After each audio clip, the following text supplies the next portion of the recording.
Hello everybody, today in this video I'll show you how to change your status on Discord Mobile easily, so let's jump right into it. First, of course, we go ahead and open Discord. And then from here tap on the three lines on the top left corner. And then tap on the profile picture on the bottom right corner of the screen right here. From here tap on set status.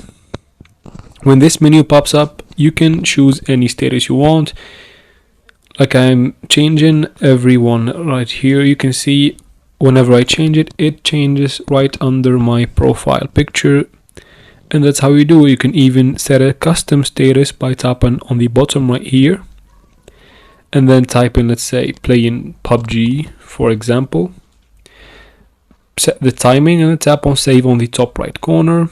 And then when you tap save, you go back and you can see it right under your profile picture and everybody can see it. And that's how you do it, guys. I hope this video was helpful. Please like and comment down below. Don't forget to subscribe for future solutions to such problems. And thanks for watching.